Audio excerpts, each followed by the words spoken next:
Opération Épervier, Jeune Afrique dévoile l'affaire qui va permettre de coffrer Amougou Bellinga. Pendant son discours de présentation de vœux, le chef de l'État camerounais a donné une information qui n'a pas certainement échappé à plusieurs analystes de l'actualité politique camerounaise. Biya a annoncé encore une fois que plusieurs cadres du régime, qui se sont rendus coupables d'enrichissement illicite devraient répondre de leurs actes. Or, si l'on regarde bien l'actualité en ce début d'année, l'on se rend compte que l'un des personnalités déjà citées dans le cadre d'enrichissement par la fraude, et de manière illicite, est sans doute Amougou Bellinga, le patron du groupe L'Anecdote. Jeune Afrique dans un article révèle la gravité des faits qui incriminent le mania des médias.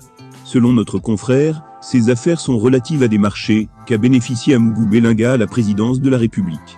Ci-dessous, un extrait de l'article de notre confrère.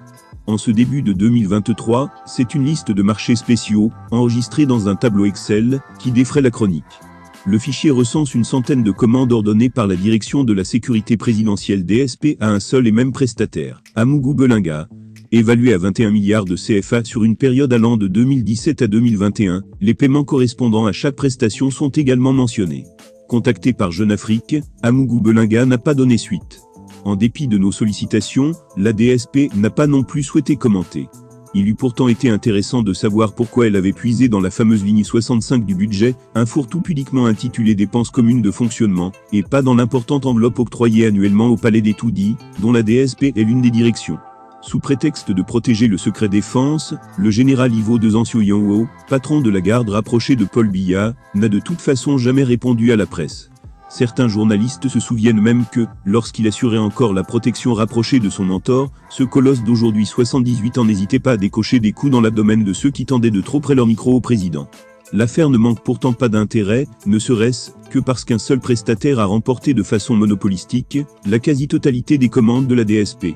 À la décharge de celle-ci, la loi prévoit un régime de marchés spéciaux lorsque la prestation du service ou l'achat du bien revêt un caractère urgent ou indispensable au fonctionnement d'une administration. La DSP vérifie si le prestataire est bien en mesure de préfinancer le marché. Or, personne ne conteste aux propriétaires de Vision Finance cette capacité de trésorerie. Le problème vient davantage du fait que certains équipements ou services requièrent une technicité que l'on trouverait difficilement chez un même fournisseur. D'un marché l'autre, Amougou Bellinga passe de la fourniture d'habillement aux produits d'entretien, des pneus aux caméras de surveillance, des détecteurs de mino-climatiseurs, des accessoires automobiles au matériel anti-incendie. L'autre curiosité apparaît dans la célérité du ministère des Finances à payer la facture. En effet, le 4 avril 2020, la DSP passe commande d'extincteurs, de robinets d'incendie et de matelas. La prestation 589,6 millions de CFA est payée le 15 mai 2020, soit un mois plus tard, dans un pays où des centaines d'entreprises mettent la clé sous le paillasson en raison des retards de paiement.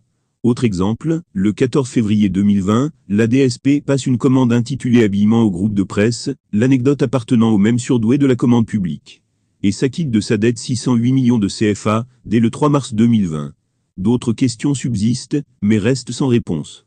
Les prix des matériels fournis sont-ils compétitifs? A-t-on vérifié l'efficacité du service rendu? La commande a-t-elle vraiment été livrée? Le paiement correspond-il au montant réel du marché? Toutes ces questions, et bien d'autres encore augurent d'une suite palpitante, dans ce feuilleton qui tient en haleine les Camerounais au crépuscule de la présidence de Paul